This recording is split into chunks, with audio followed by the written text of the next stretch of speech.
The cold found them before the snow did. It slipped in during the early mornings, quiet and sharp, settling into the cracks of the old cabin like it had been invited. The boy noticed first. He always did. Every day when he stepped outside to fetch water, his breath came out thicker than it should have, hanging in the air like it didn't want to leave. The ground felt harder under his boots, less forgiving. Winter wasn't coming. It was already testing the door. His name was Caleb. He was 12. His sister Mara, 9 years old, followed him everywhere. Her coat 2 sizes too big. Sleeves rolled at the wrists, eyes always watching. They lived on the edge of a narrow valley most folks passed through without stopping, if they passed through at all. People said the land was stubborn. The kids knew it was honest. It told you what it was going to do, if you paid attention. They didn't have much. A patched-up cabin, 3 goats, a handful of chickens, and a tired old dog that limped when the weather turned mean. Their parents were gone. Their grandfather had been gone longer, but his voice stayed. Not loud, not bossy, just steady, like the ground beneath your feet. Mara felt the cold differently. She said the wind sounded heavier, like it dragged itself along the hills instead of lifting up and moving on. At night, she pressed her ear to the wall and listened to it scrape past, uneasy, restless. "Winter's gonna sit this year," she whispered once. Caleb didn't answer right away. He was thinking about their grandfather's hands, scarred, patient hands, and the way he used to say the land could help you if you stopped trying to fight it. He remembered stories about digging into the hill, not straight down, never straight down, about letting the earth do the hard work. So Caleb made a decision he didn't announce. While the valley still joked about another normal winter, he picked up an old shovel and started cutting into the hillside behind the cabin, where the slope bent just enough to break the wind.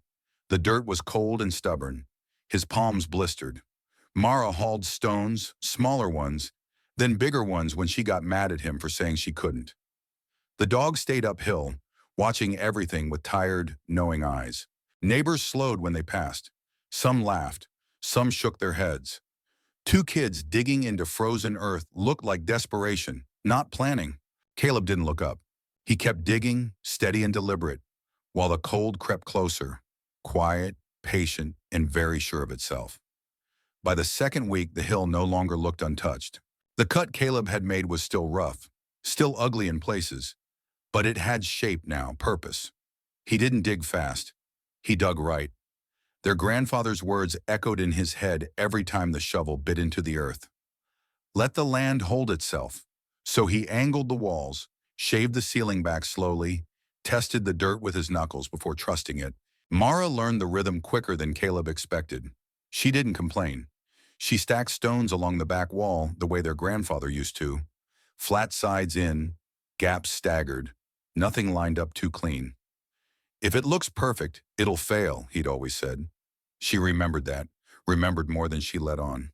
They worked when the sun was high and stopped when their hands went numb. At night, they ate quietly, listening to the wind knock against the cabin like it was checking for weakness. The goats huddled closer. The dog stopped wandering far. Neighbors started stopping again. "You kids playing minor now?" one man called from the road, half smiling. "Burying yourselves before the snow does," another added. Caleb nodded once, polite but distant. He learned early that explaining only made things louder. Instead, he kept working. Inside the hill, the air already felt different. Still, but not heavy. When Mara lit a twisted scrap of cloth and watched the smoke curl, it drifted slow and steady, slipping out the narrow gap Caleb had left near the ceiling. "It breathes," she said, eyes wide. "Grandpa said it would," Caleb replied. They lined the floor with creekstone, hauling each piece by hand. It took longer than they liked, but when they finished, the cold didn't bite through their boots the same way.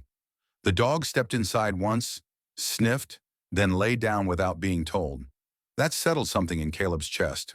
The first hard frost hit 3 nights later. Outside, the valley cracked and groaned. Boards snapped. Water froze solid in buckets. People cursed and burned through wood they'd meant to save. Inside the hill, the goats shifted, then settled. Their breath fogged softly and vanished. The chickens stayed quiet. No frantic flapping, no panic. Mara pressed her palm against the dirt wall and smiled, just a little. "It's holding," she whispered. Caleb didn't smile yet. He listened. The wind howled harder, sharper, like it was offended. But for the first time since the cold had arrived, it didn't sound like it was winning. Winter didn't arrive all at once. It settled in. Snow fell steady and quiet at first, the kind people still called manageable. Roads stayed open. Smoke rose from chimneys like everything was fine. Folks told each other they'd seen worse. They always did. Caleb knew better. Each morning, the cold felt heavier when he stepped outside, like it pressed instead of shocked. The wind stopped lifting snow and started dragging it, scraping it flat across the ground. Inside the hill, nothing rushed. The air stayed calm, dry, honest. Mara kept notes in the margins of an old-school notebook. Temperatures scratched down in pencil, little marks for how long the goats chewed, how often the chickens stirred. She said patterns mattered. That's what Grandpa used to say before he taught her how to listen. By midwinter, the valley changed. Wood cracked louder at night. People started burning through the good stacks, not the ones they meant for emergencies. Animals stomped and paced inside regular barns, burning energy they couldn't spare. Fear crept in slow, the kind that didn't shout, just counted hours. One evening, a man showed up at their cabin door. His name was Tom Harlan, broad-shouldered, snow crusted into his beard. He didn't joke. He didn't mock. "I just want to look," he said. Caleb hesitated, then stepped aside. Inside the shelter, Tom stopped short. He ran his glove along the dirt wall, pressed his boot against the stone floor. The goats breathed steady between them. No steam rolling, no panic. "It's even," Tom said, like the word surprised him. Mara nodded. "The hill carries it." That night, the storm deepened. Not louder, colder. Metal burned skin. Breath froze on scarves. Somewhere in the valley, a shed gave way with a sound like a gunshot. Caleb woke before dawn. The dog was already on his feet. They found Tom half buried near his barn, hands numb, eyes wide. Boards had split. Wind cut straight through. The cattle inside were standing, but just barely. Caleb didn't panic. He showed Tom how to pack snow tight to block wind, where to leave gaps, where not to seal. Mara kept the animals calm, her voice low, steady. By morning, no animals were lost. Word traveled the way it always does in places like that. Quiet, careful. People didn't come to praise. They came to feel. And when they stepped inside the hill and felt the cold stop at the walls, something shifted in the valley that no storm could undo. The storm reached its worst 3 days later. The sky went hard and clear, the kind of clear that scared people who'd lived through enough winters to know better. Stars burned sharp at night. The cold didn't rush anymore. It settled, patient and merciless. Metal snapped skin. Breath turned painful. Even strong men stopped pretending it was normal. By then, people were coming to the hill in ones and twos. Not to talk, to stand. They stepped just inside the shelter, boots careful, voices low, as if loud sound might break whatever was holding the warmth in place. Some stayed only a minute. Others lingered, palms pressed to dirt walls, eyes closing without meaning to. "It's not fighting," one woman whispered. "It's just there." Caleb answered questions when they were honest ones. How deep? Why the angle? Where does the air move? He didn't lecture. He showed. Mara filled in the gaps he missed, pointing to the vents, the stone floor, the way moisture never settled.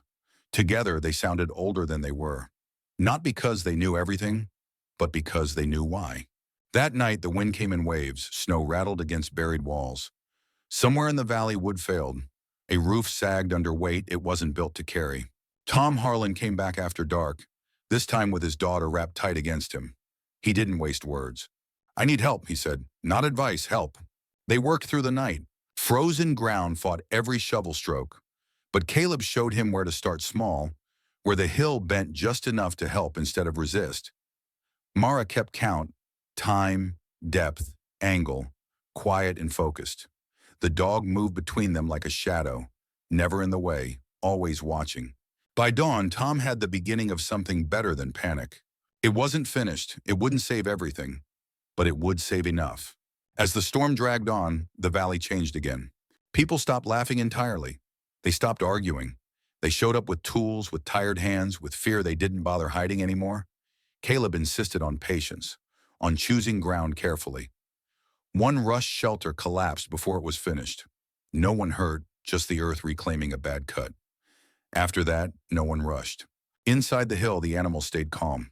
The goats grew thicker in coat. The chickens kept laying, slow but steady. Mara slept deeper than she had all winter, curled near the wall, one hand resting on warm dirt like it could promise something.